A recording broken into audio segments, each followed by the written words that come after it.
So who wants to talk about BFA? who who wants to talk about BFA?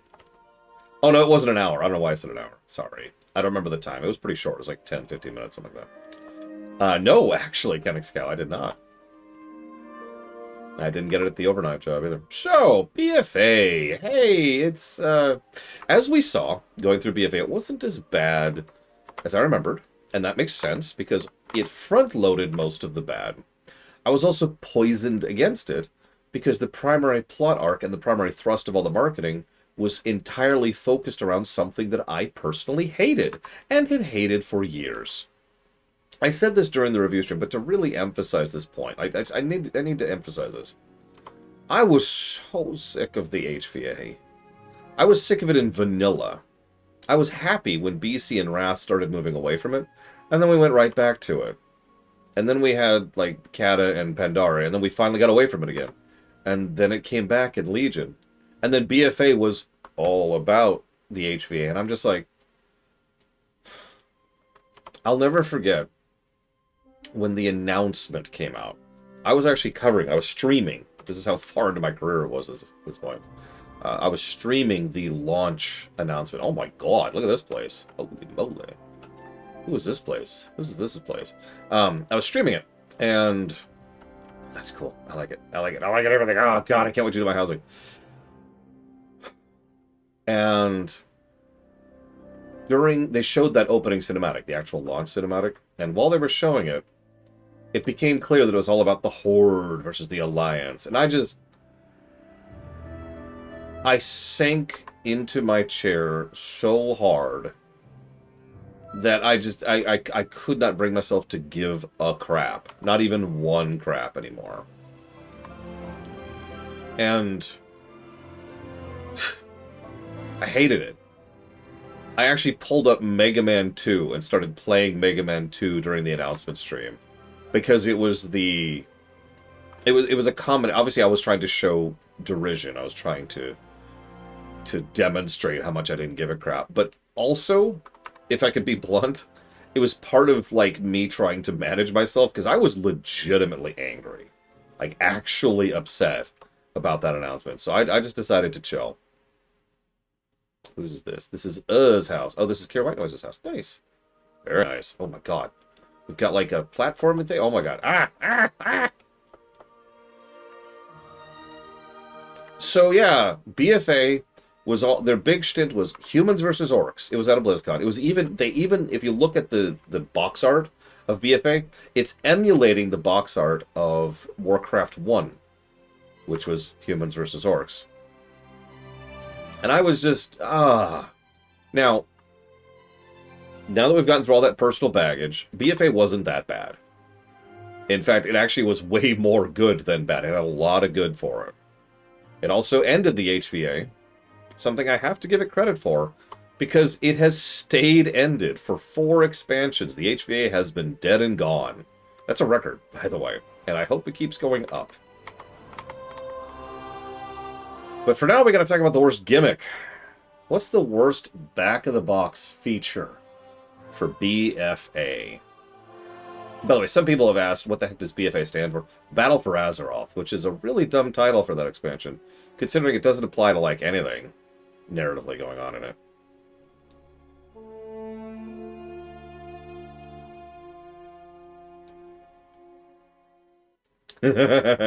Yeah, this is one of those gimmies, isn't it? It's Azurite armor. So Azurite armor was actually a 1-2 punch, for those of you not aware. The first punch was Mr. Red's house here. I love the little smokestack. Very nice, very nice. The one punch was that Azurite armor sucked. And it did. It was, let's see, it was like helmets, shoulders, and leggings? I want to say it might have been head, shoulders, and B piece. I mean, it was 3 pieces. It was 3 pieces. Yeah, no, it was Mobage bullcrap. You had a random chance to get armor with the right stats, and a random chance to have that armor, once you have the right stats, to have the right circles on it, and then you had to dump Azurite in it to level up the circles to gain those. And I feel like I'm missing an RNG step in there, but there was like 1, 2, or 3, I'm not sure, random generation stats to get the right Azurite pipe piece. Oh, right, the Titan Forge. That was the third thing. The Titan Forge thing. So you wanted it to be Titan Forge. You wanted it to have the right stats, and you wanted to have the right things on it. So 3 layers of RNG to get the right frickin' piece, and then you had to level them up each time, and then you'd replace them. Azurite gear was like if someone looked at artifact weapons and said, let's make that worse in every way. So, yeah, it sucked, is what I'm trying to get at. But I mentioned it was a 1-2 punch. The 2 of the 2 punch was that it was being presented as the replacement to artifact weapons. Now, I know artifact weapons get overpraised, and they do. They had plenty of issues. But still, they went from the artifact weapons, which were at the very least good, and a fairly well-received and well-beloved feature, to that crap. Imagine sitting down to a really nice steak. Oh, is this Maverick? I think this is Maverick. It's gotta be. Look at this place. Look at this. Oh my god. Jesus Christ, dude. Okay, that's Maverick. I don't know who that is. But still. Jesus, look at this. Oh my god. They kind of are monobrand, yeah. Imagine sitting down and Maverick is spreading. Oh god. Imagine sitting down to a nice steak and enjoying the steak. It's got a bit of gristle. You had to get a little bit of sauce for part of it. It's not a perfect steak, but it's still a nice steak, right? You're like, that was good. And then you go back to the same restaurant, you order the same steak, and they give you a McDonald's hamburger. No, that's not right. They give you a White Castle hamburger. Because Azurite wasn't, like, fine. It's because that's what McDonald's really is. McDonald's is fine. This was trash. Azurite armor sucked. But what was the best? What was the best back-of-the-box feature for BFA? Can we even think of one? Was there a good one? Here's the funny thing. I can think of 3 right off the top of my head, and I'm going to mention all 3 because they're all good. Oh, I suppose there's also allied races. Sorry, 4 back-of-the-box features, because I agree about so allied races, which was the ability to give the player the option to play effectively a cosmetic version of an existing race. And it lowered the workload for the... You notice they have never made a full race since then. It's all been allied races. Even the Haranir are an allied race for all intents and purposes. Same thing with the Earthen. It lowers the workload on the developers, which is mandatory. Because the... Oh yeah, I always forget about the Dracthyr. Sorry. Except for the Dracthyr. The amount of workload for making a new species is onerous. It is enormous. In fact, they probably specifically did that with Dracthyr because they wanted to have a big win coming out of Shadowlands. So they put the time and effort into it. But an allied race is a lot more reasonable. Still a lot of work, no mistake. I don't want to sound like it isn't. But it is a whole magnitude of less work than making a brand new race from scratch.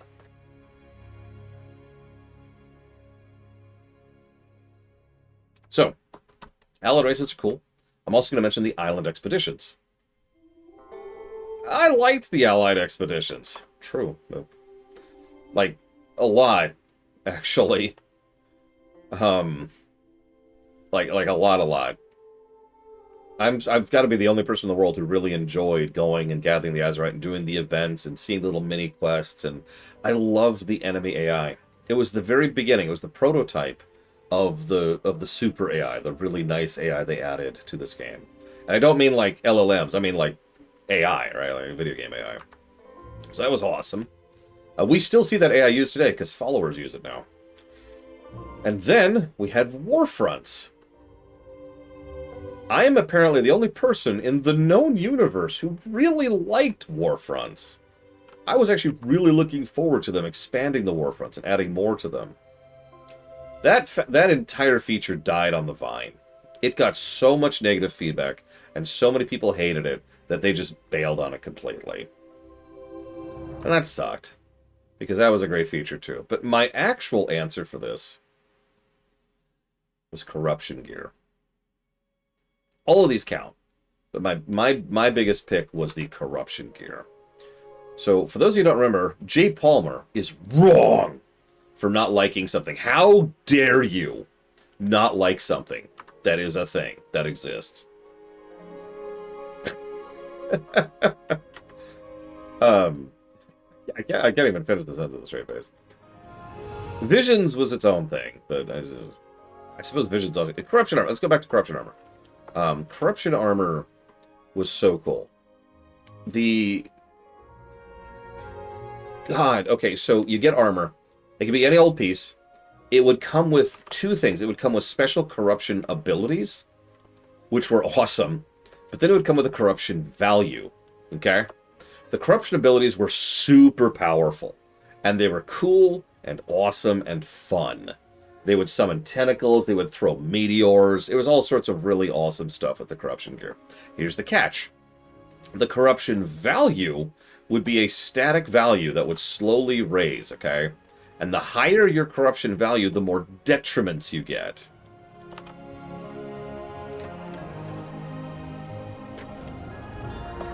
So, this turned into a really cool back and forth kind of a thing. Here it is. I actually found the list right here. So, it was called Consequences, capital C.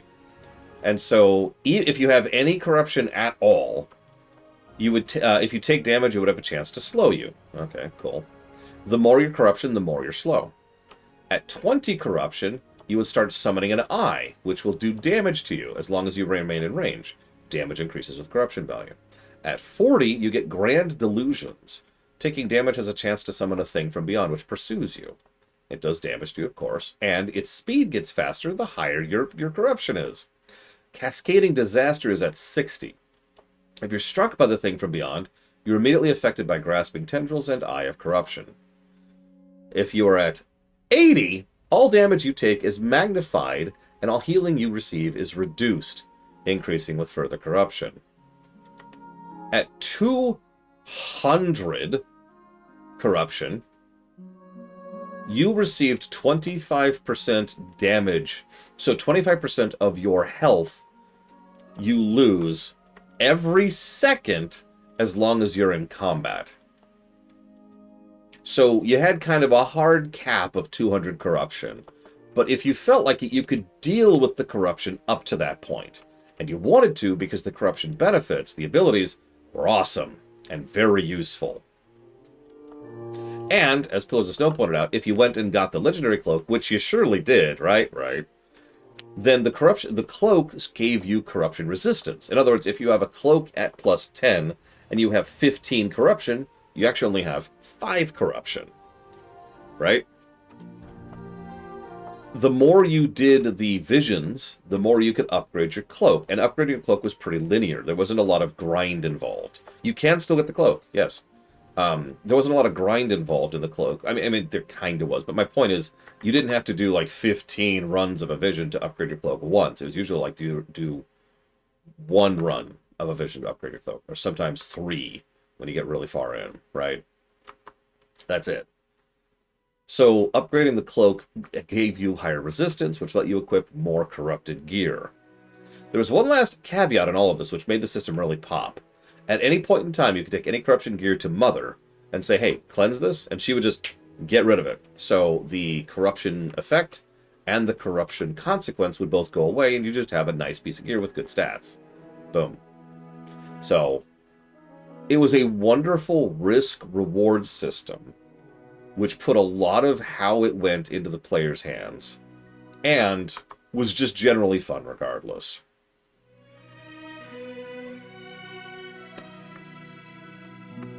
All right, I'm ready, Mr. Red. What you got? What you got? I'm going to go to your house. I'm going to firebomb your house. The Brutosaur. Okay, hang on. I got to firebomb Mr. Red's house. Give me a sec. Where's that house? I guess Ice Bomb, because I'm kind of in an ice elemental. What's the worst class in BFA? Oh, it's not Rogue. I mean, it is Rogue. But actually, I have another answer for that.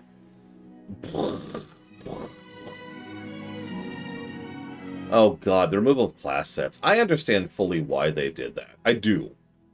The production manager in me understands why they did that. Interesting. But it was the wrong decision. That is something you should have spent the time and effort on. So, every tank is technically the answer to this, but I'm going to go ahead and give special highlight to Warrior. Prot Warrior.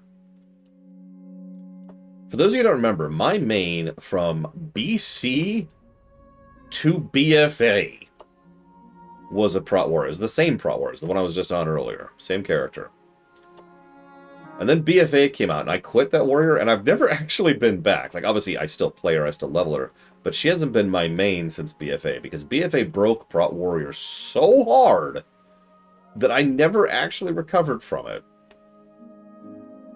Among many other things, they introduced a new global cooldown system, which was slower and worse. And, okay, sure, whatever. I could have lived with that, except they were very stupid about the specifics. For those of you who don't know, Warrior is very reactive. Honestly, a lot of tanking in WoW is reactive. But especially... What are you doing? But especially Prot Warrior, which is all about utility and mobility and trying to get around and dealing with the situation as it develops. And they put several of my critical abilities, including several of my live buttons, on the global cooldown. That can work in a game that supports that. Oh, 100%, Mr. Ed. But WoW doesn't. It made tanking absolutely miserable. It made questing miserable. So, yeah. But how about the best? But what are the first two, Decastus? What are the first two? You gotta tell me. You gotta tell me.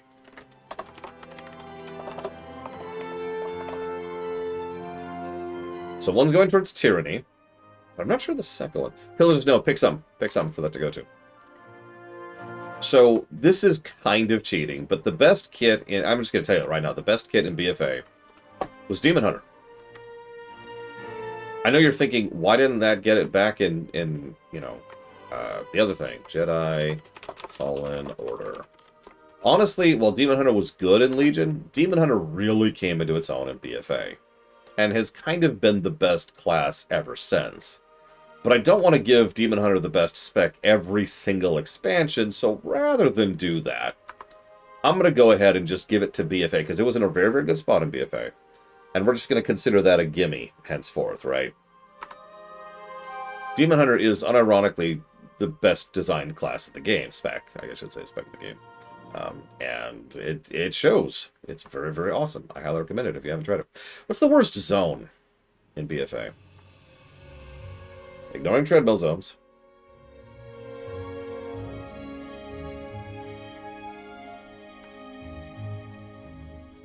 Actually, no, Warlock did too, Palmer. It's worth noting... all of the... like, again, we're at the point where all of the questing zones are good. But the answer is Storm Song. It's Storm Song. I'm not even going to go all the way over. It's not even worth doing. It's not even worth doing. Storm Song was just kind of not as good as the other zones in general. It had one good story arc, which was great. It's worth noting. It was the one where we go and we do with the old god stuff. That was awesome. And then there was everything else.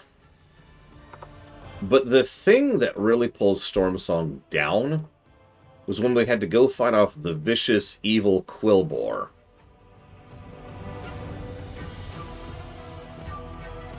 So, on the off chance you don't remember what I'm talking about, there's a cutscene. I'm sorry. I pointed this out during the review. There's a cutscene in Storm Song where the Horde attacks some random civilian town. For no reason, by the way. They're just there. Thank you, Decastus, very much. They're just there, and they're just being evil because the Horde are evil, and that's it. And at the time, as an Alliance player, I was just kind of insulted by that. Like, that was just, okay, sure. It wasn't until later that I actually looked into it and realized that what had happened was the quests and objectives and all the flags and all the dialogue was written as if the Quillbore, who it's worth noting, are right next to that area. So, like, here, I'll show you. It's like, there's Brenadam, right? The Quillbore are right there in Briarbrack Crawl. Boom, boom. And once you finish fighting off the Horde, you immediately go off and fight off the Quillbore. But the best part is there's actually still a surviving bit of text from the original version of the dialogue, from the original version of the quest. And I showed it off on camera. If you're doing the Brenedan quest, at one point they refer to how you have to go put out the fire set by the Quillbore. And it's like, oh, okay. And all of a sudden, this makes a lot more sense. But for how crudely they just kind of shoved that into the HVA for no goddamn reason, and for the fact that they literally screwed it up, yeah, that's why Storm Song gets the worst slot. Well, which gets the best slot? So as usual, I'm just using my own notes on this. I'd love to hear your personal opinion for anybody who's actually played through BFA. But you know what my pick is because I'm flying through it right now. Drustvar was very close. In fact, Drustvar was only 1 point behind Nazmir. I'm actually, honestly, a little surprised Nazmir scored as well as it did. Like, you don't think Blood Swamp, and you think, oh, yeah, I can't wait to quest there. But honestly, this place was legit. There was some very good quests here. Very good story arcs. Powerful stuff. Great side characters. We got Bwansamdi here, while we're on the subject. Everything to do with the Tortolans was really expounded on in Nazmir. We had the Gob Squad made their return here. We got wonderful insight into how the trolls dealt with their Loas. You remember the troll woman who sacrificed her daughter for power, and then you help her daughter find her again? Tee-hee-hee. All of that's Nazmir. Nazmir was just solid, top to bottom. Yeah, you don't expect to enjoy leveling in a gunky, blucky blood swamp of death. And then you get here, and it's like, oh. You remember the dude who was, like, asking you to go find his body parts so he could fight off this ancient terror? And the whole quest makes it sound like he's just out of his mind. And then an undead skeleton dragon thing attacks you. And it's the thing he's been warning you about the whole time. Nazmir is also quite memorable. It's not obvious. Great zone. Great zone. Alright. Worst dungeon. I was torn on this. Once again, I think we're at the point where we could safely say that there's no such thing as a legitimately bad dungeon in BFA. I look forward to other people's opinions of that. But I stand by that. I don't think that there is a bad dungeon in BFA. So what's the least good? I'm probably going to get some hackles from my pick, but I thought about this one quite a bit. There's the prison. There's the underrot. Yeah, okay. Yep. It also leads into the raid. There's the Lightning Temple of Doom. For me, I picked Mechagon. I think part of what made Mechagon not pop the same way the other dungeons did for me, other than the mythic requirement, but I did do it. I think part of what made it not pop for me is that it felt a little bit too random, especially early on. Let me try to explain what I mean by that. Most things don't have a theme. Sometimes they have a story theme.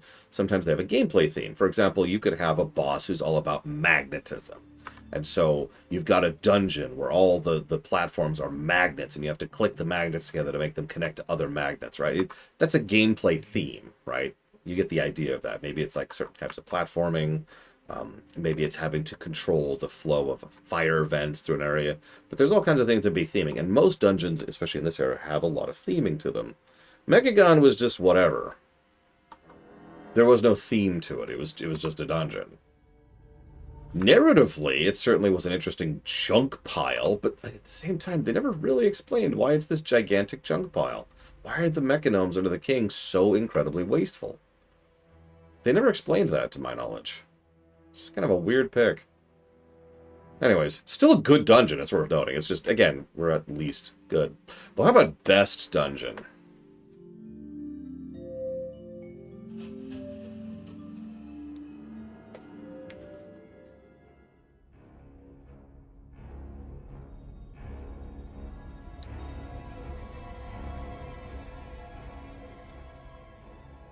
Yeah, no, that's a hard one. Hey, Magister. It's a hard one. Dungeons in this freaking the expansion were solid. Oh, wow, Mr. Red. For me, though, for me, Waycrest Manor. The vibe, the tone, the visuals, the follow-through of Justfar, because all of Justfar leads into Waycrest Manor.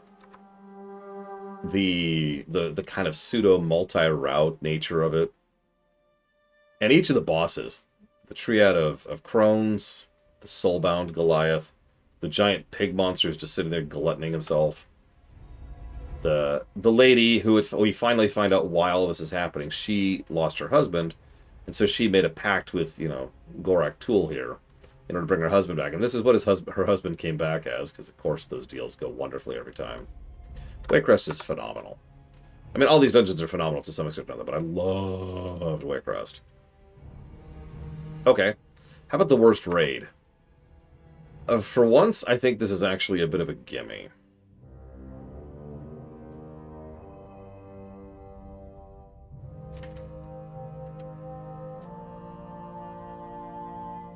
Also true, Jay Palmer.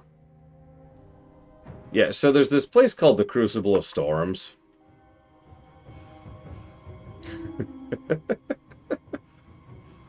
Which, in addition to just kind of being a bit of a nothing burger raid, I didn't experience this at the time. I wasn't invested enough to properly raid at the time, but was so hilariously overtuned. Like, it was actually bad. There was fundamentally bad design in it. I was tempted to pick Uldir, because while there are some fights in Uldir I really like, in fact, I've actually used the Mother fight as an example of a good fight before. The fact is, Uldir was not as polished as the Blizzard standard, quite frankly. It was very clearly rough. Anyways. Okay, best raid.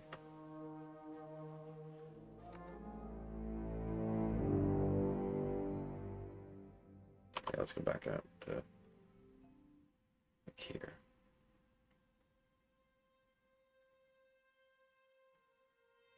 Here's your options. There's a few.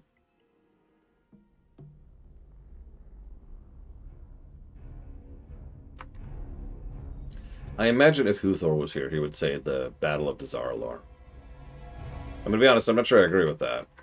But I can see the argument at the very least. The problem, I'm actually so torn on this, even now. Even in my notes, I jotted down it was one of two.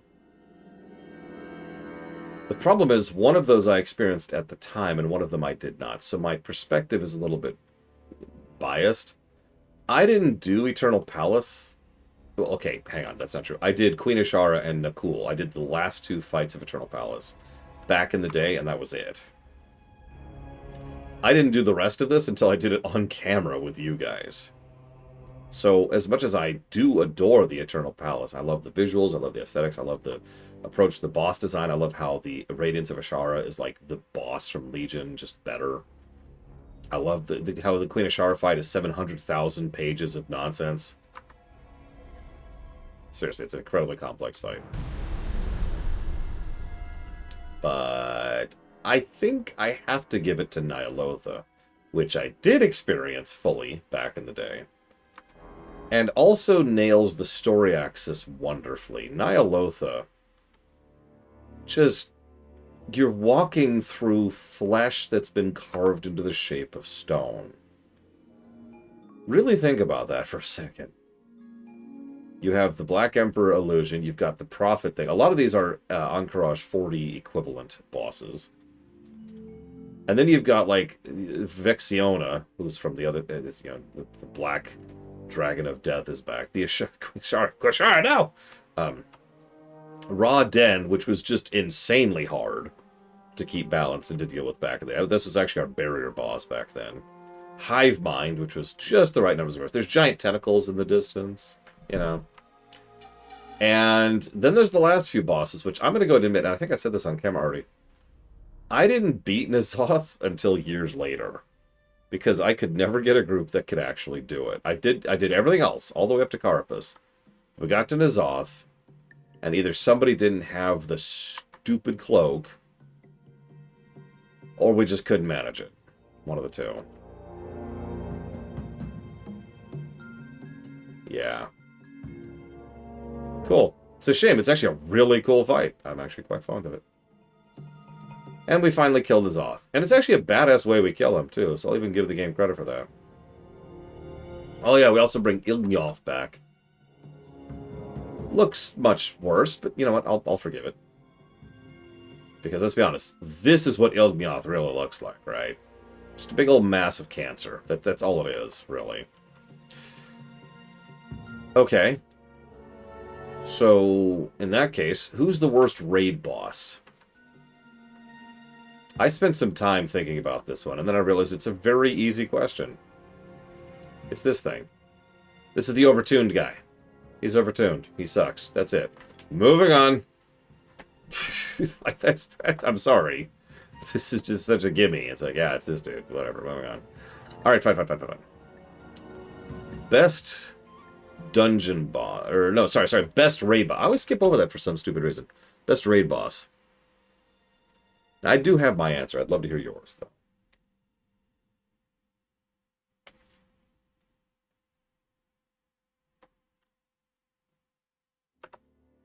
I will give you a hint as to my pick, though.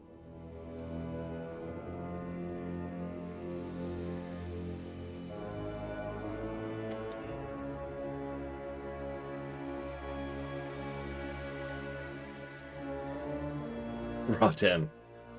I mean, he was brutal. I also admit I was rather fond of Rosticon. But no. It's Miss Proudmoore. I liked the Gelblin fight, especially on hard, but... No, it's Jaina. It's Jaina. They put a lot into the Jaina fight. Arguably too much. So she's a 3-phase fight. Well, 2 phases plus a transition. First phase, you fight her on the ship.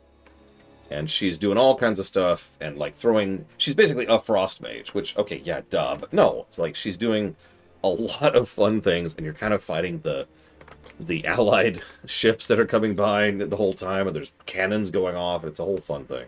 Then you have the transition where you have to rush through the ice flows out over the ocean. I've had this for months, but thank you, Mr. Red. Yes, this is the Jaina mount. I got it when the mount drop rate was increased. No, yeah, it was great, Master, because, yeah, and then we got to the final phase, where she has this entire area bathed in snow, so you can barely see, and you have to find her illusions and get rid of them, and then find the real her, and then break her down. And she, the whole time, she has... It's that theming boss again, right? It's like I talked about with the Tyrant back in Hailfire Citadel. She is a theme boss. This is a Frost Mage as a boss fight. And it's, just like I mentioned then with X-Death, it is a very, very, very, very, very cool fight. It's a great way to take a Frost Mage. It was a fantastic fight. I love it. Alright, best dungeon boss. I'm super biased here. I am super biased. I'm just going to admit that. No! Ruth. No. No, they changed their mind on that, remember? So, in Mechagon, there's a guy named Mechagon. It's this dude. Hello. I'm a bastard. So, you fight this guy. He actually has quite a bit going on. He starts off in an aerial command thing, and then he gets into this giant mech thing of doom, right? Both of these phases are mean for various different reasons, and involve a whole lot of pay attention to this, avoid these, this magnetizes to this. Oh, he's also a machine supremacist because he's a bastard. But the thing I really liked most about this fight, the thing that pushes it above so many other fantastic fights, is that after you knocked him out of his aerial thing, he went into the mech. And once you knock him out of his mech, he lands. And he's got like 10 health. And something about that has never stopped amusing me. Because it makes so much sense. We're so used to that in Warcraft, right? You knock the mage out of the mech, then you have to kill the mage, and he's got 17 million health because he's a boss. You knock the dude out of the mech, and he's got 10 health because he's some guy. He's a bureaucrat. Of course he was a pushover nothing burger. Anyways. Here's a question. What's the best song? Let's, actually, I might be able to show this really quick. What's the best song in BFA? How much damage did he do? Nothing.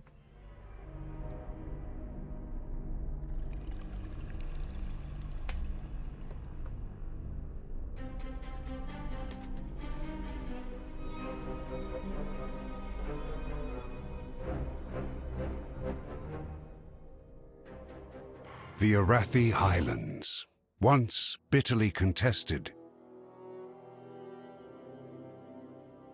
No. Can be anywhere. Can be any song.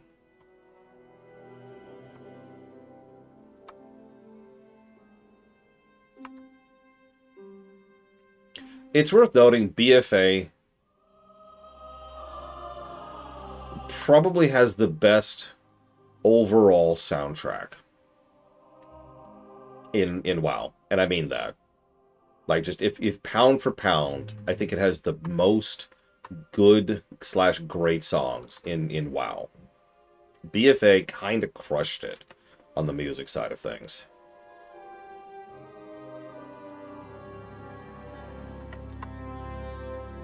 Unfortunately, I'm having trouble. I swore it played out here. I was hoping to just play it this way for you. Hello, Evo. There it is.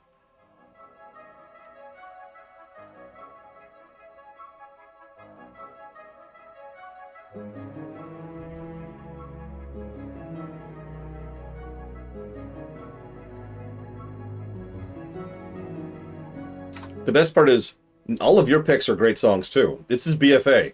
BFA has phenomenal music. I would put Magni as a major character.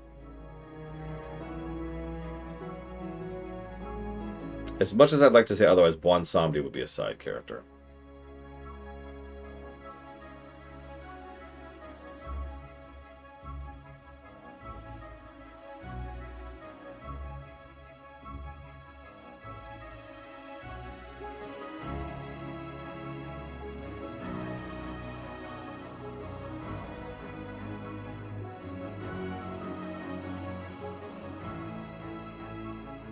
Yeah, we've been with Magni since Vanilla.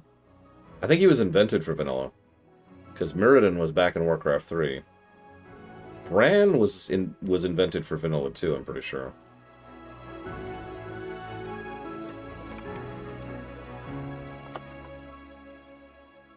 Anyways, love that song. What's the worst zone in BFA graphically? Now, again... he just gave us a quest to go kill his daughter's husband, Jay Palmer. Something they followed through on in War Within. So I think that's our greatest stretch of continuity in WoW. Vanilla to War Within.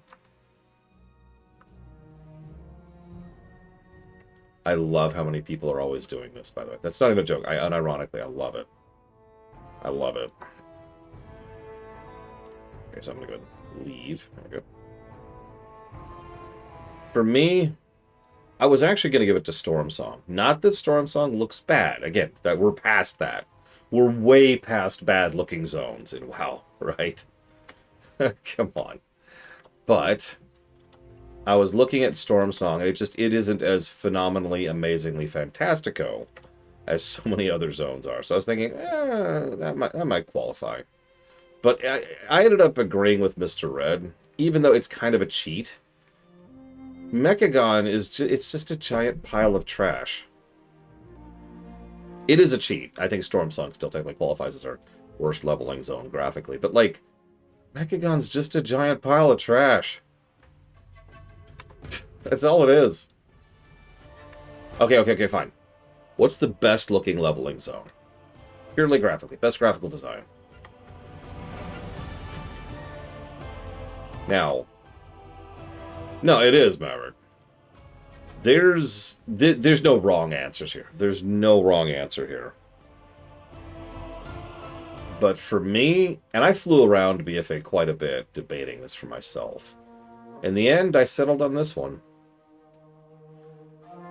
Zuldazar is probably the best designed jungle in the game. And that is really saying something. I actually struggle with words to describe the sheer density and design to everything. Like, you realize that someone had to sit down and think about everything I'm passing right now. And this is just one tiny little micro area. Like this little path going up here, which is littered with bushes of different types, and there's got like the kind of crude, slightly breaking apart wooden railing on the side, which has got the Zandalari inscriptions on it. And there's this one tree that's got a knot right here that's kind of interrupting it over here. And then we've got the actual bridge, and the bridge has to be solid because otherwise the bridge won't stand. So the bridge is actually made of rock and brick, and then we keep going further, and then we get more of this stuff, and it's just... I run out of words at a certain point because I feel like I'm just repeating myself. This is great. This is great. This is great. This is great. Certain games just kind of break the roof off when it comes to visual design, and Zuldazar is one of those. It's shockingly good. All right. What zone has the best atmosphere?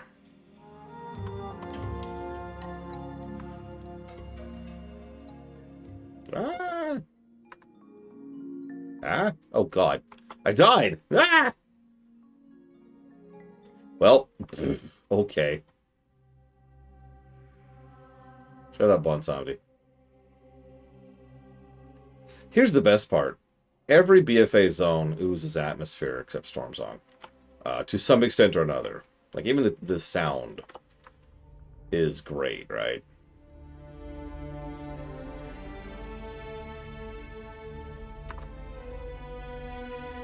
Kulturos isn't a zone, but I imagine you mean the sound. Sorry. Tiraguard sound. This zone, right here. Yeah, even Mechagon has good atmosphere. Again, it's a giant pile of trash. But I was actually... Oh God, I was so torn on this one. My first thought was actually Najatar.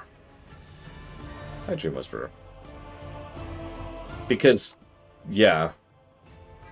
Like, one look at the giant, the water walls in the distance, and our first look at what the old Elven ruins actually looked like. But, I mean, it's the easy answer. Of course it's Trustfar. Of course it's Trustfar. What else would it be? This place is Atmosphere the Zone.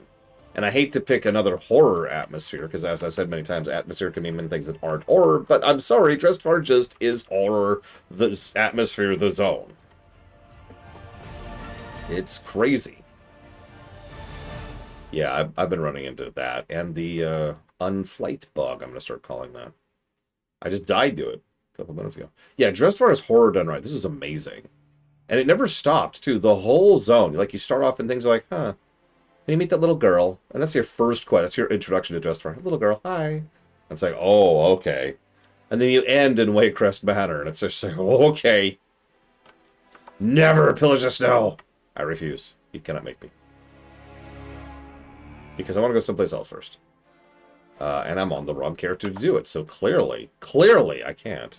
Yeah, the whole zone built the tension, too. It was fantastic. And it had Simon Templeman, which is always nice. You.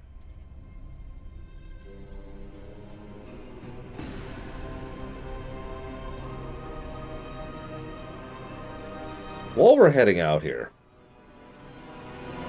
who do you think the best side character is in BFA? I should mention that I think BFA, like, obviously side characters have been good since, like, Kata. But BFA really did good stuff with its side characters.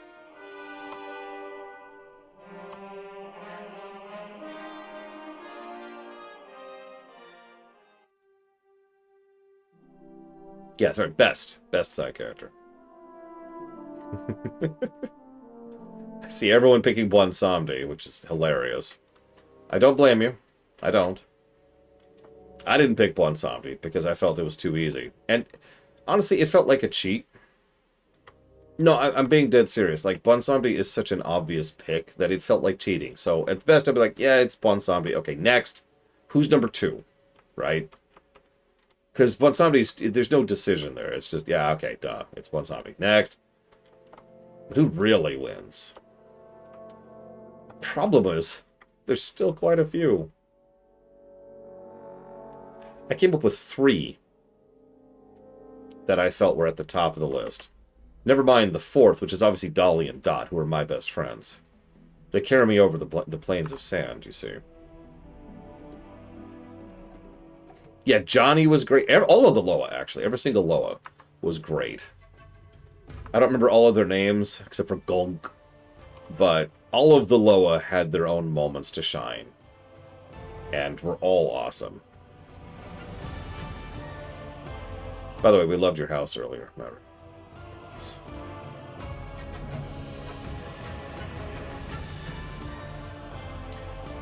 So, zone with the best overall soundtrack.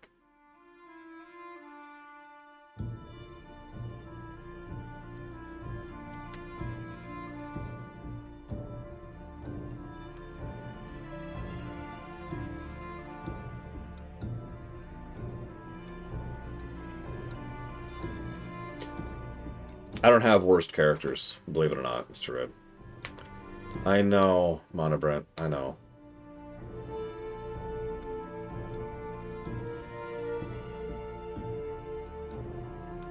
As much as I love the water wall there in the distance. And I do.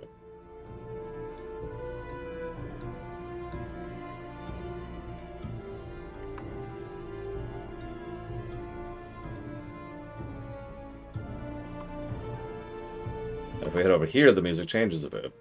Also, I promised you a look at it. Behold. This used to be the Night Elven capital.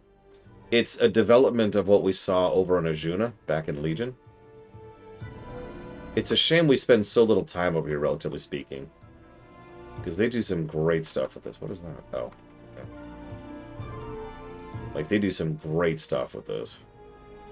Completely overrun with underwater fauna. And yeah, very Vashir. Just piles of goop and plants every now and again. Where you could see, like, the kelp just fell because the water wasn't there to support it anymore. And as I already mentioned, that raid down there just absolutely oozed atmosphere.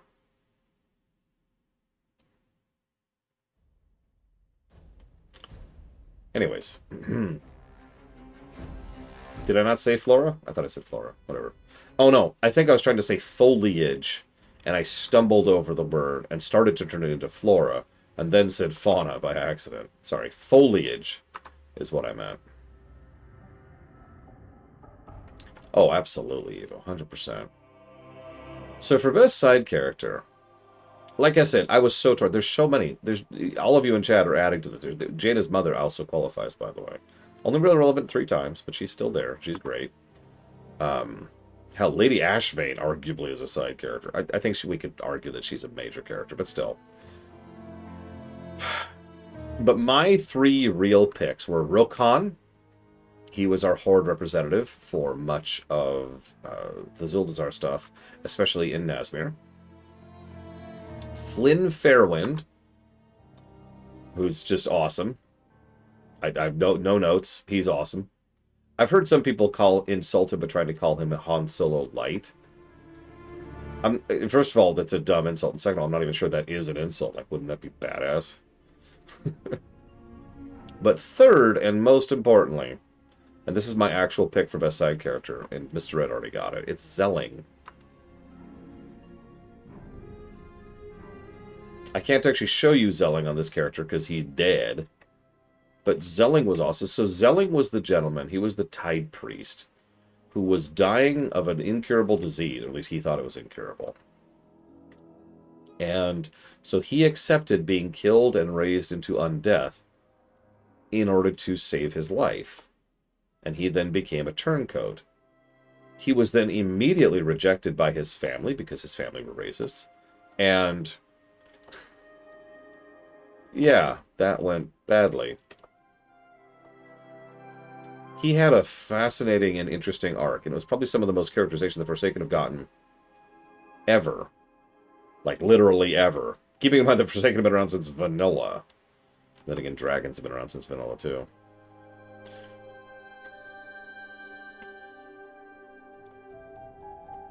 No, push-ups, because he's dead. He was a walking corpse, but the really funny thing is, they didn't have any of the baggage of the rest of the Eastern Kingdoms. Either way, he had a fascinating and fantastic story. And then Sylvanas killed him. Speaking of which, we'll come back to that later.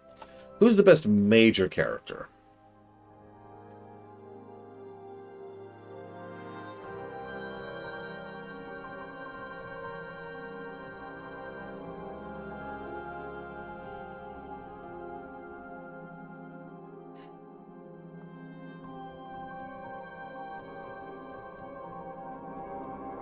A lot of good picks this time around. Saurfang doesn't count, unfortunately, for reasons we'll get to in just a second. But Miss Proudmoore definitely counts. She was actually absent most of the leveling campaign, but then came back in for most of the recurrent stuff. It was actually part of our efforts to try and end the HVA, because all of a sudden the writers had remembered that she's a character and not a dreadlord. BFA, I'll always find this funny. Pandaria, Pan-freaking-Daria, one of the best expansions, is when Jaina was a frothing, genocidal idiot. And BFA is when Jaina started being a good character again. Like, what? Okay, whatever. Moving on.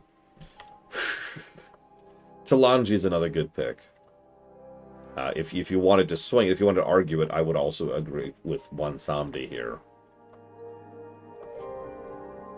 Rastakhan was fantastic. Fascinating insight into his people and just the Zandalari in general. I also like Talia. But how about best main character?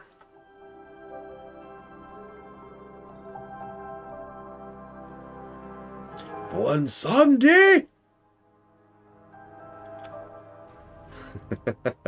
This one's a gimme. There are several main characters in BFA, including Anduin, actually. But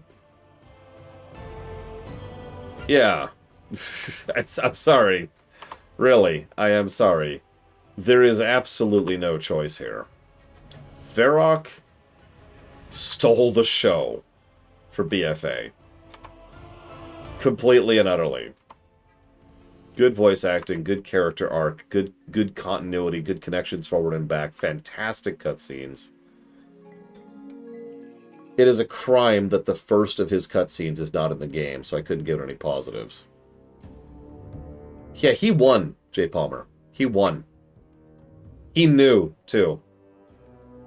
As he finally gets her masked for the first time, Sylvanas' mask cracked. And he knew in that moment. And he just grinned. Like, yep. He knew he had won. And he got everything he wanted out of that encounter. Yeah, he completely outmaneuvered and outwitted the politician.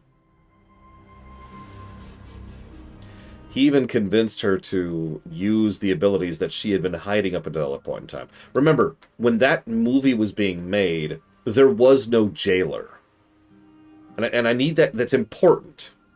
That's important to put in perspective, because obviously nowadays that whole scene is ruined by the jailer, as everything is ruined by the jailer. But if we look at it from the lens of when the scene was being designed and made, what the intent was going into the scene, Sylvanas was going to be the next major villain. She had been doing all of this on her own, for her own reasons, for her own madness or cruelty or whatever. And he finally managed to get her to crack that facade that she had been holding up since Kata. And he died. Yeah, she even had her catchphrase. Nothing lasts. Tin pot. Was it tin soldiers? Beasts clamoring about honor. Nothing lasts. And then she fades. And then, I'm sorry to keep gushing about that fantastic freaking scene. And then the king, I'm sorry, I feel the need to emphasize, the king of Stormwind helps carry an orc up into Orgrimmar. Varrock was just something else. Alright, best species design. I've kind of already given it away. Yes, that's right, it's the Tortolans. Hello. Do you have anything 3 or 4 century? No, it's the Sethrak. It's the Sethrak. Honestly, yeah, J. Palmer, but it would have been bad. The last Siege of Orgrimmar was bad, and we had everything on our side that time. No, the Sethrak are so good. The Sethrak are so good. These should have been playable. They have a full animation suite. We talked about this briefly earlier. They have a whole animation suite. They're cool. They're awesome. They've got their own culture and history. They're another group of Titan Forge. They're fully rigged and emotes and everything, and they're gone. The most we've ever gotten out of these guys since then is the fact that they were brought back as Titan Forged in Dragonflight. But they're very cool. They are very cool. I love the modulation on their voices, too. That would not surprise me, Monobrand. What faction? Probably neutral, honestly. But Horde, otherwise. I mean, we got the Fox people, so that's something, right? Speaking of which, bits individual character design. So, to me, this is another gimme. I keep going back to raid fights. But, I'm sorry. The modern look of Ashara. Obviously, we got that wonderful, wonderful plus 21 cinematic earlier. But this, if you remember, Ashara didn't have a model for an extremely long time. They kind of did back in Kata, but it was literally just a generic Naga. And they hinted at it back in Vanilla, but that was just a statue, which didn't quite look like her. This is the first time they finally made an actual model for Queen Ashara. And it looks really good. See you around, J. Palmer. Alright. Worst story arc in BFA. Let's push through this. What's the worst story arc in BFA? Bonus points if you pick anything other than the obvious answer to this.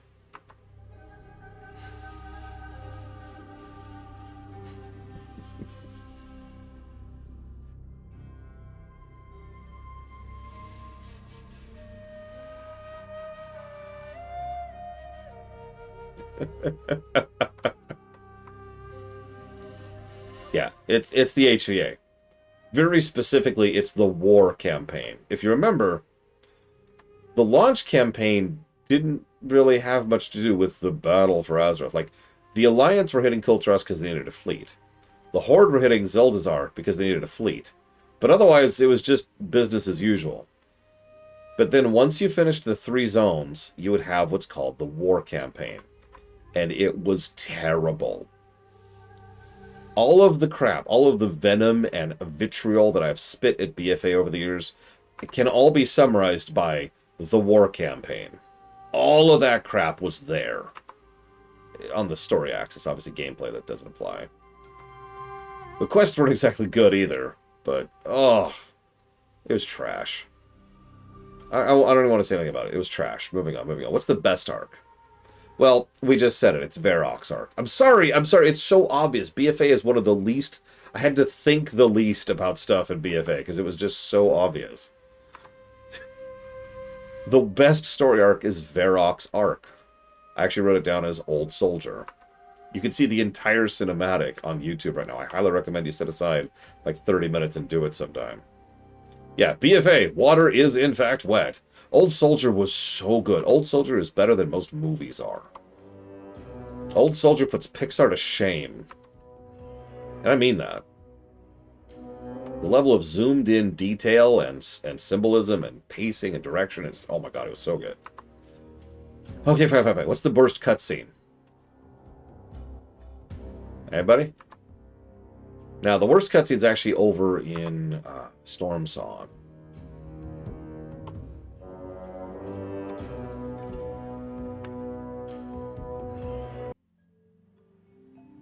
That was weird. Music just cut off randomly. The orcs randomly invading Brennadam was very strange and stupid. Interesting, Kennex Cow. So I'm not gonna go all the way over here and show you. Hello, Zar. The smogging of Lordaeron. Oh my god. Yeah, that. Oh, but that was so good, Monobrent. The glitching legs is exactly what I like so much about Sylvanas. So, again, I'm not going to go there. I'm kind of in a hurry, and I don't want to spend too much time in BFA. Let's just zip out of here. Over here in Kulturas, in Stormsong Valley, there's an a horde spot up here in Warfang Hold. Okay? It was pretty far into the war campaign, because the war campaign was trash. And during this war campaign, there's this scene where Sylvanas gathers together all of the leaders of the Horde there, including quite a few people who are not fond of her, who actually consider themselves decent people, and have a vested interest in not being evil. She then walks up there and very heavily implies that she's going to execute Bane on the spot. Now, she doesn't. Instead, she decides to execute Zelling. We referenced this earlier. So Zelling's dead. Cool. Then she imprisons Bane without cause.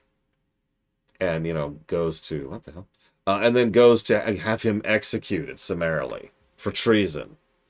And everyone just sits there and watches.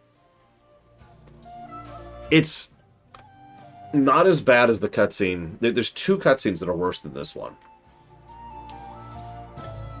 But this is the third, including us. Yeah, thank you, Monobrand. This is the third worst cutscene in the entire game. I remember it especially distinctly because this is the exact moment I realized that I hated BFA. And it took me years to get over this one cutscene, because we're all just sitting there like, okay. It passed the popcorn. I hated it. I hate it. Moving on. What's the best cutscene? Okay.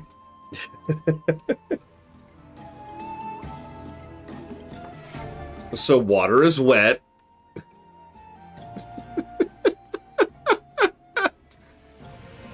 I decided to challenge myself a little bit by picking out an individual moment of the Old Soldier, because the Old Soldier is actually like 6 or 5 different cutscenes kind of stitched together.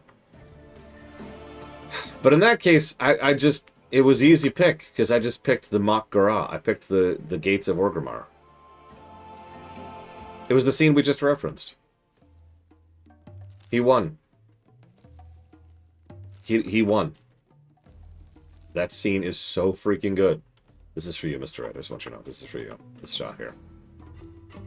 Like, all of Old Soldier is just too good. Like I said, we've got the original Old Soldier at the one that's not in the game. And then we've got him talking with Anduin in prison. And then we've got him going to see Thrall and Nagrand. Then we've got him meeting up. Oh, no. Then Thrall and Jaina. This actually barely involves Varrock, but Thrall and Jaina go and rescue Bane, which is a good scene. I do like that scene. And then it's a very cool looking mount. I wish I had it. And then we had Breaking the Cycle, which is actually a phenomenal sequence. It's actually a really, really great cutscene. It's probably the best cutscene that isn't pre-rendered, is Breaking the Cycle. Where is our home? Where is our home? What a great frickin' line.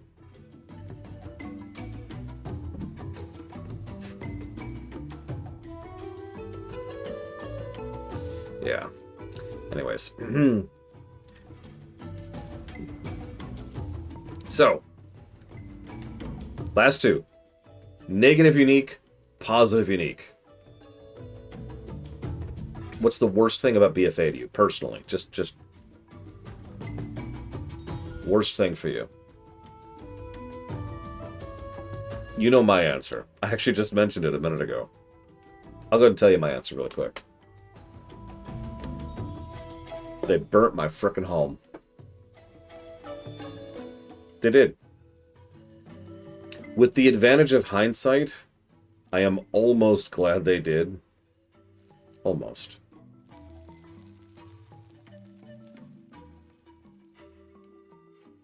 They did Noctis. It was alright. It was about half of a good movie, I'd say.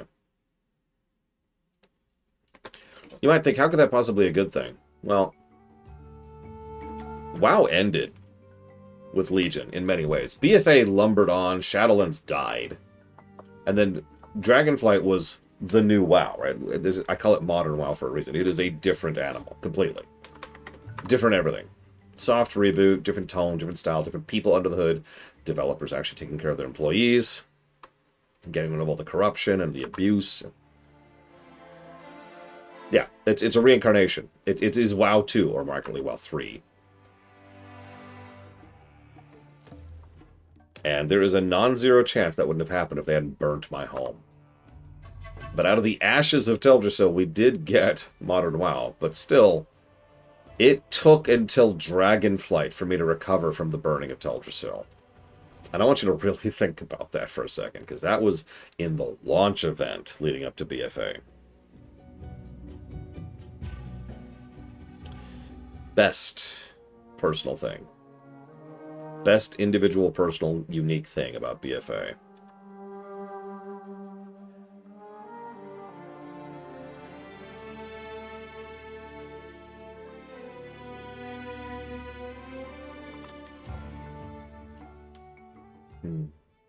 That's a good pick, Kennex Cow. I like that pick. The whole Zulu... Yeah, that's another thing. There was not really a cohesive plotline to the Alliance 3 zones. It was just a vague thing where it's like, okay, we gotta go stop Ashbane. The Horde one was cohesive. And that makes sense because it's also leading into Oldmere. Or Oldir, excuse me. It depends. Trim Whisperer probably gonna wait a little bit, honestly. At least a little bit. It's not funded yet, too. I have never funded a WoW run. You guys have. I'm quite proud of you for that.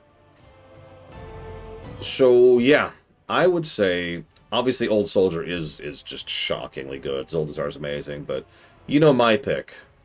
BFA ended the HVA. No more of that nonsense. And it stayed dead for however many years it's been. When did BFA, like, come out? When was the first patch? I think actually is really the answer there. When was the Battle of Dazar'alor? That's the answer, because that was it. As we talked about, while the official formal end didn't happen until the end of BFA, but Dazar'alor was it. I'm looking it up really quick here. Hang on.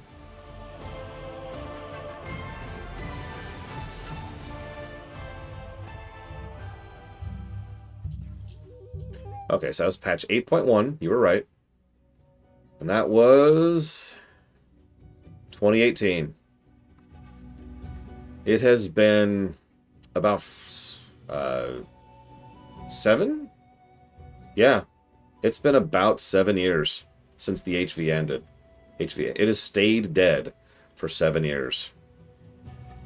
Because that was December of 2018, so we just passed that, right? That's weird to think about. But that's my personal favorite pick. 7 years, we finally walked away from that junk. Thank God. We know from behind-the-scenes stuff that the intention was always for the HVA to stay dead, Lunarith, yes. Now, whether they would have stuck with that, who knows, but that was what they wanted walking in. Shadowlands! Shadowlands! Okay. Let's do it. Oh, let's do it. Yeah! Oh, yeah, boy! Get me some rib meat here. Yep, here we go. Orgrimmar. Let's do it. Oh, man. So, worst gimmick of Shadowlands.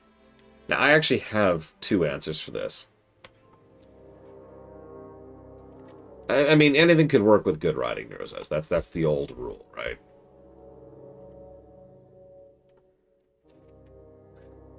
Well, the jailer isn't really a gimmick, though. He's not a back-of-the-box feature. Not really. Why are so many people in Shadowlands? Oh my god, go home. Go somewhere better than this.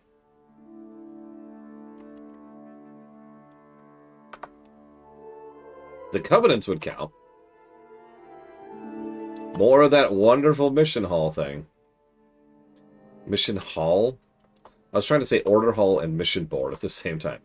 Hem. Covenants is a good pick. I'll give you my bonus pick first. The Maw. The Maw was not good. Is pretty much the simplest and easiest way I could possibly put that. That's just... The Maw was not very good. I actually really like the idea of the Maw. The idea of a zone that's just a hostile zone that is pushing back against you. You can only stay in there for a while. But it didn't work because this is Shadowlands. And you couldn't mount. They made a big, open, large zone where you couldn't mount. Like, I could just stop right there. That's enough. Why is the music not playing? All right. Yeah, there it goes.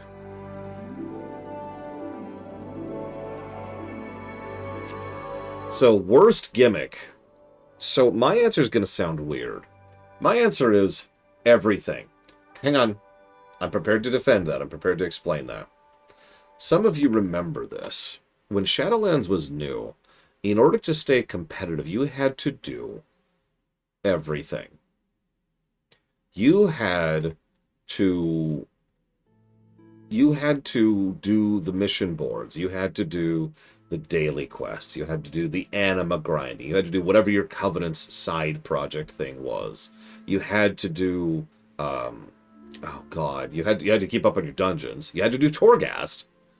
You also had to do, you had to free the souls in the Maw. I feel like I'm missing a few. There were so many.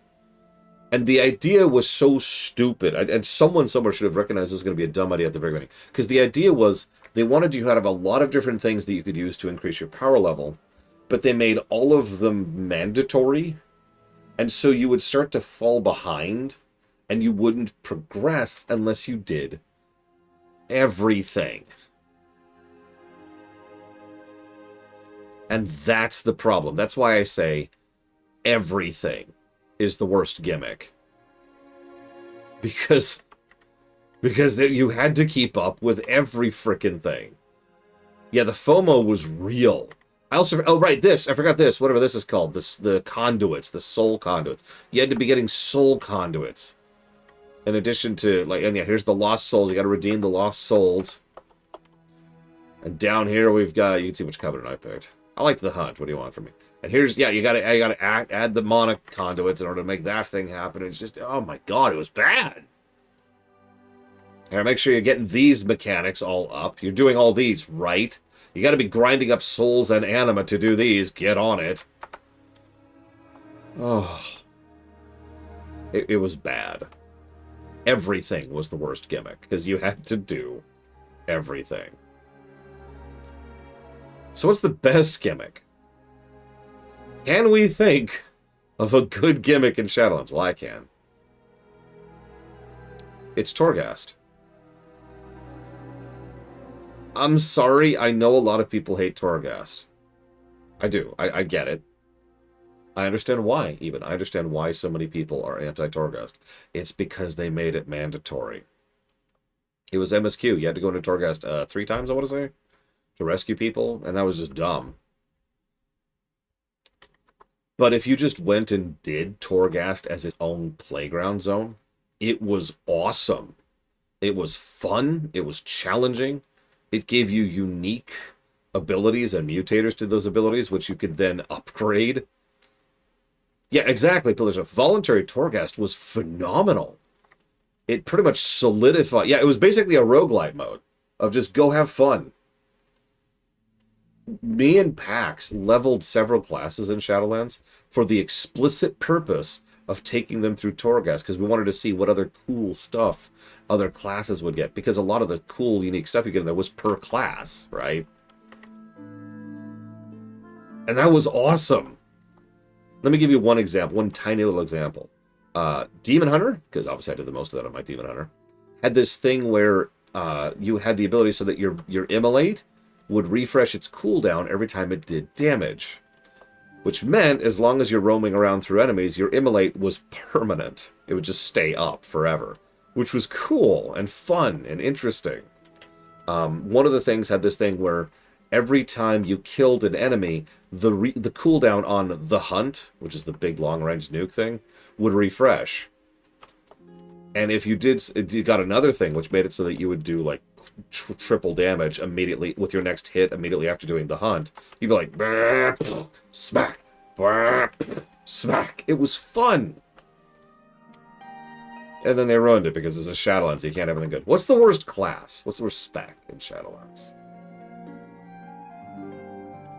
This is an interesting one because it's also kind of down to your Covenant.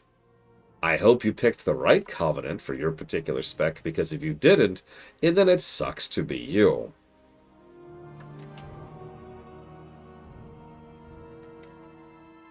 For example, Death Knight and, I want to say, Maldraxxus got Abomination Limb, which, for those of you familiar with it from the talent, is a great talent and very useful. Obviously, I just mentioned Demon Hunters, if you picked Ardenweald, got the Hunt, which is a great talent, which I still have because they turned it into a talent. Not everyone was quite so lucky. Yeah, if you're a Paladin, you got the Bouncing Bell ability, which was awesome, if you were Bastion. And that's my answer, by the way. I know we're kind of cheating a little bit here, but just bear with me for a second. The worst spec in Shadowlands was having to pick a Covenant based on the ability it gives you.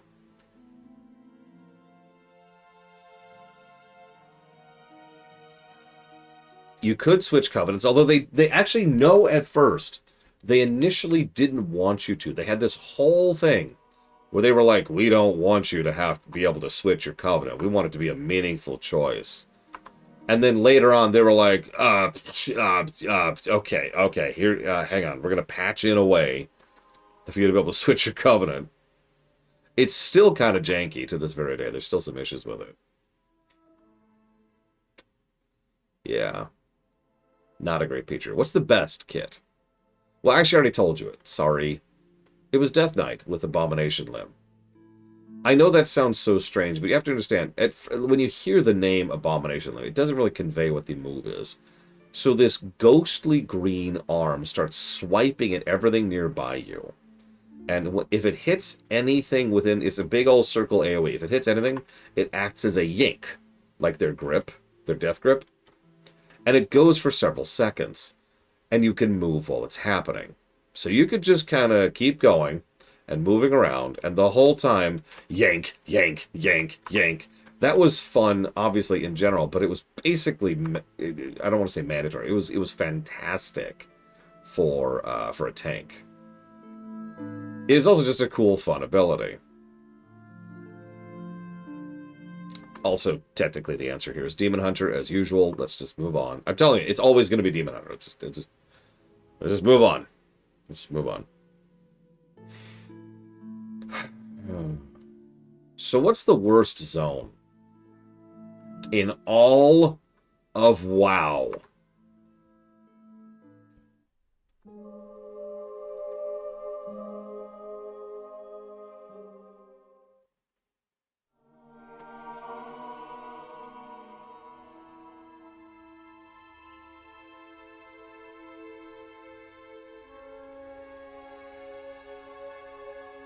I think it counts because it was a full questing zone. It had quest, it had story. It was MSQ. It was not just a treadmill zone. The answer is Kurthia. I mean, Zereth Mortis was a treadmill zone, and it was at least good. I actually liked Zereth Mortis for what it's worth. Oh, Mr. Red. Kurthia. Can you, do you really want me to go there? All right. Hang on. Where's the nearest flight path? It's a pain to get there, but just for you, I will go to the worst zone in the entire game. And I want to stress this, because this is certainly debatable. But, like, you have to understand, there's really no excuse at this point. most of the zones that I consider that might be worse than Kurthia are zones that are from vanilla. And most of those zones are dead zones, like Hinterlands or Silithus or Ashara, right? Zones that are empty and devoid of content. And that's pretty much the big thing that makes them so terrible, right? Kurthia was MSQ. It had tons of quests. It had tons of story. It had plenty to do.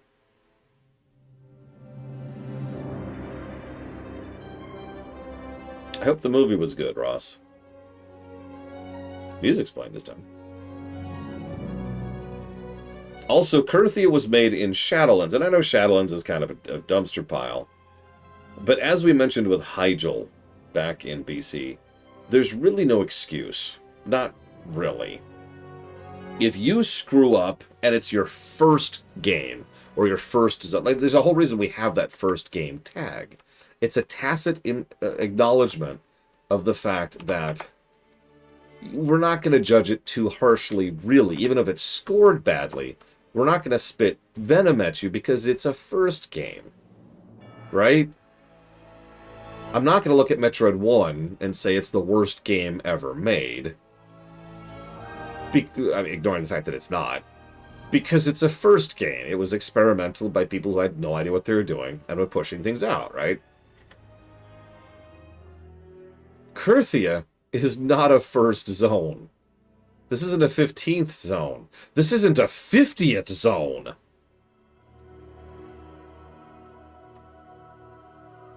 Look at it. Actually, just take it in a moment.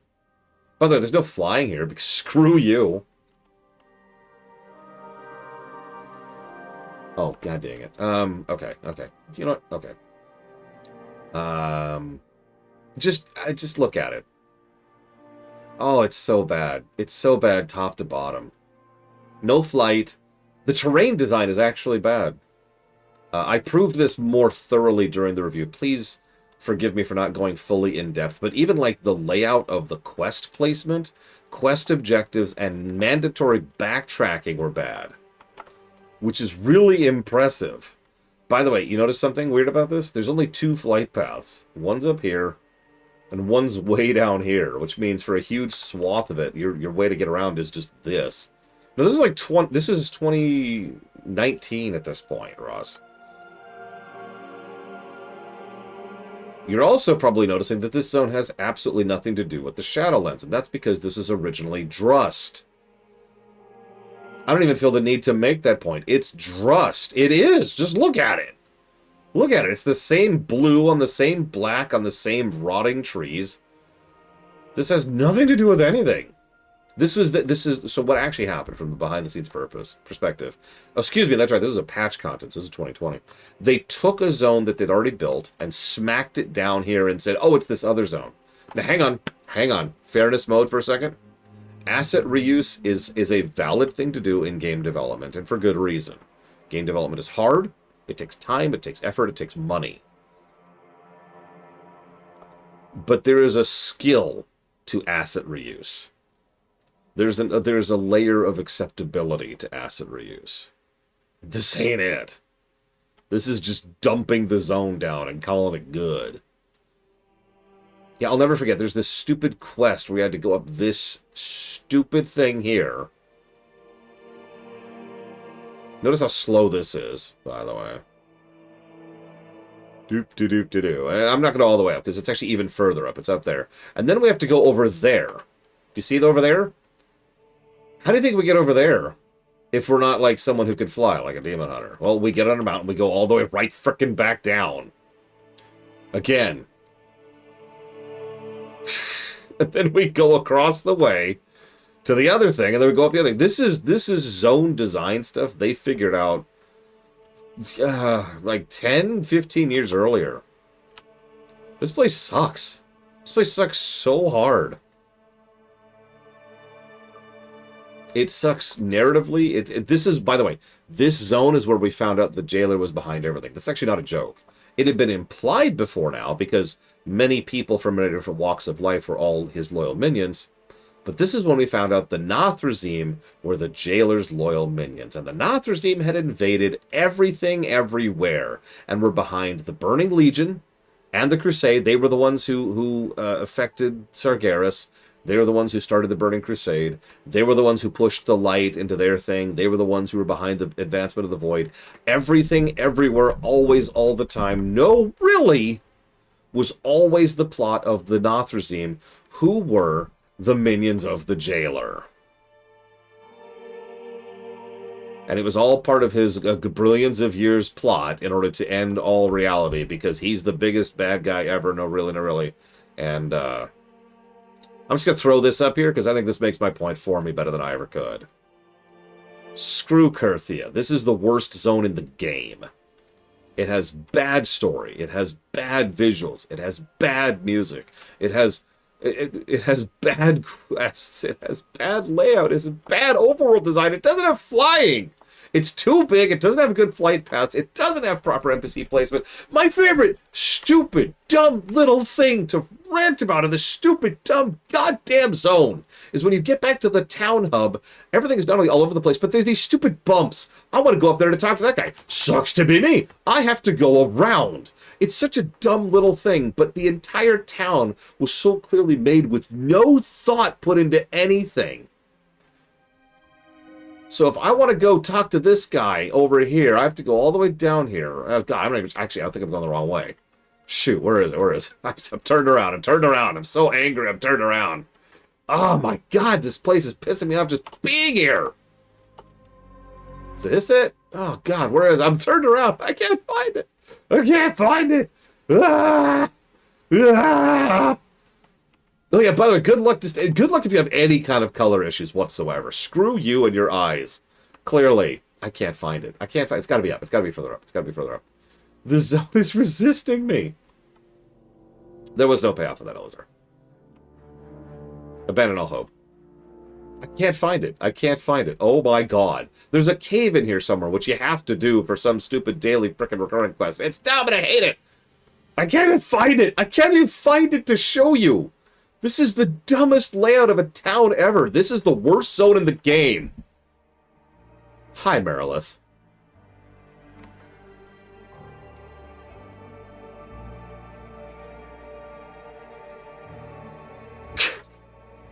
What's the best zone?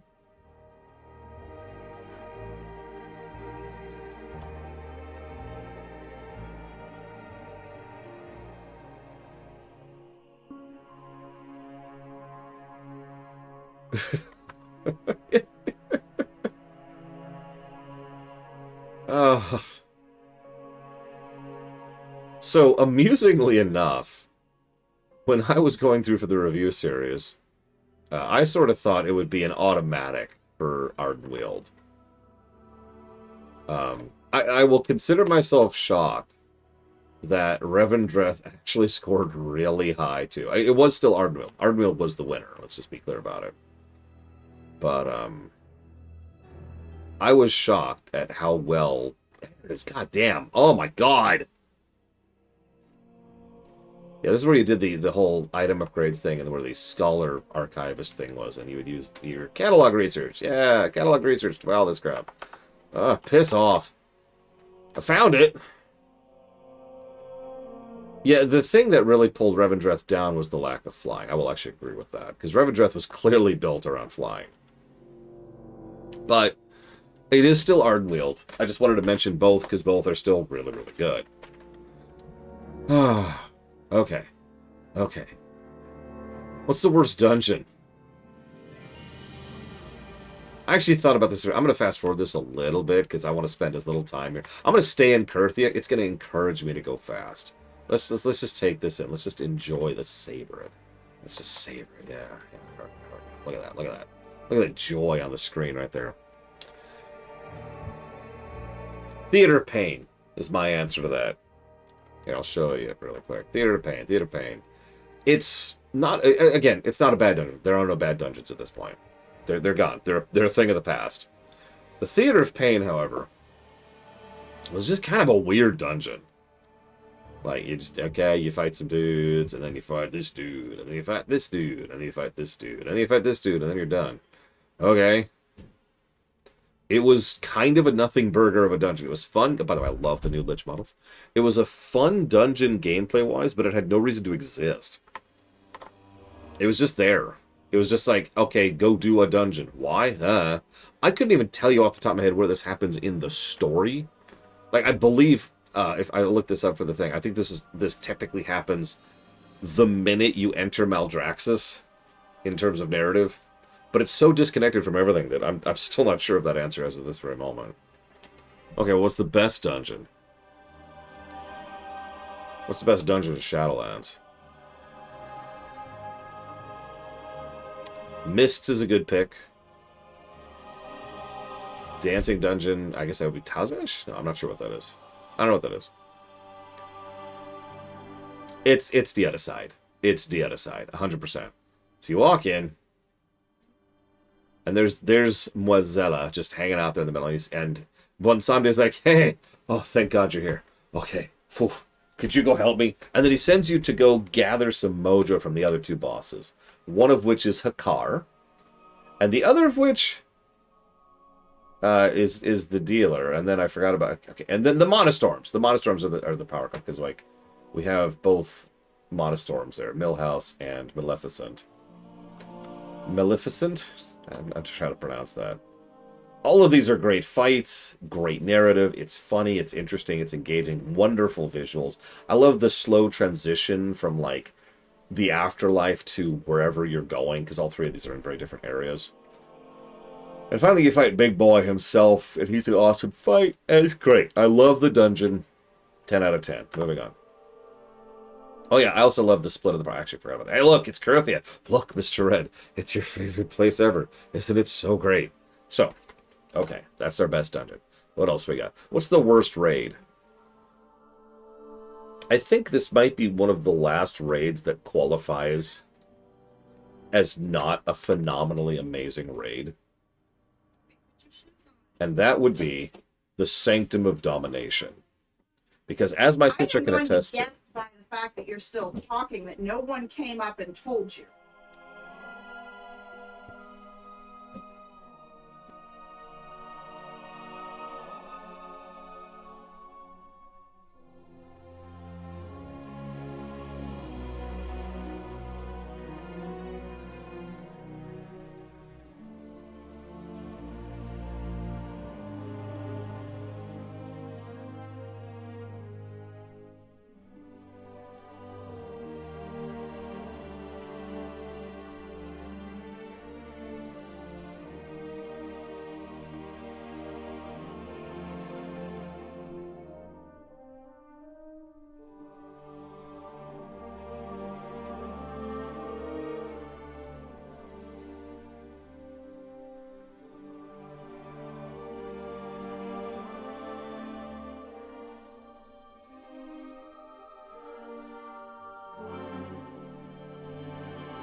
First of all, It's we want to fine, go to Mr. Red. map. It's fine.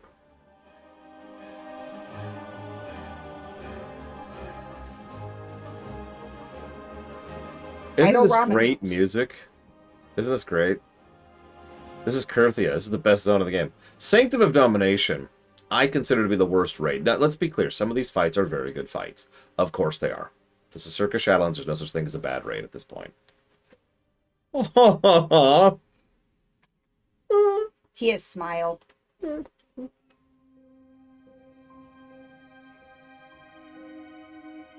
I would take Deathholm over that Spartan. 10 out of 10. I should know. I actually did that.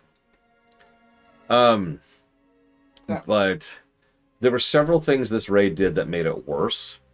First of all, Kel'Thuzad is just... we already talked about this. He's a raid So boss. obviously, don't... This is their...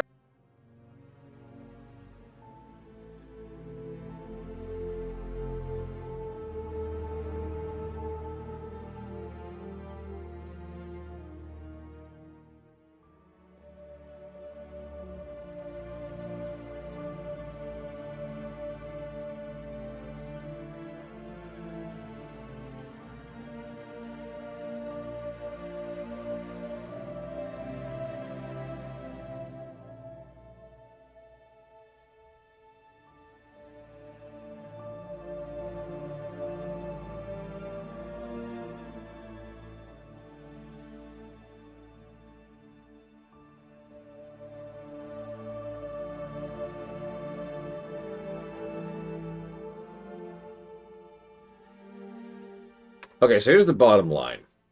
I'm getting dragged away for something I getting- want to do. You're not That's what getting I'm dragged doing. away. You can wait But- 40 minutes. But I'm getting dragged away. So I'm going to have to pause and then go have dinner and then have a really late stream or just do it tomorrow. I'm just going to have to do it tomorrow. Oh my God. I'm about to push back the LGAs another day. Okay. I'm just going to push back the LGAs another day. It's fine. Lord, What? take your 40 minutes to finish up with No. this segment It's and okay. then meet It is us okay. at the restaurant. I don't want to do that. But It's 5 also, minutes up the street. But also, it's unnecessary. It's fine. Whatever. So It's also fine for you to finish up and just meet us over there. Shadowlands strikes again. It's just... Let me finish my statement on the worst raid really quick. So this raid sucked for 3 big reasons. Because I wasn't a healer. Exactly. That's the reason number 1. Reason number 2 is I wasn't a tank. Actually, I was. No, reason number 1 is because what they did with Kel'Thuzad was frankly criminal. Reason number 2 is the Sylvanas fight is bullcrap on both axes. It's too long, and the in between the bridge phase literally is terrible. And then you don't even kill. You get like 60% health or something like that. And then she just pulls a enough, and it's unsatisfying. The fight just stops. So the story is unsatisfying. This fight is unsatisfying, and then what they do with Kel'Thuzad is unsatisfying. Yeah, exactly. Like, imagine the Jaina fight, but worse in every way, and that's the Sylvanas fight. The rest of this place is still cool. These are all still pretty cool fights, to be quite honest. Yeah, this is all still cool stuff. Sure, okay, sure, fine, whatever. But gosh darn it! Anyway, so that's why that's the worst raid. Tomorrow...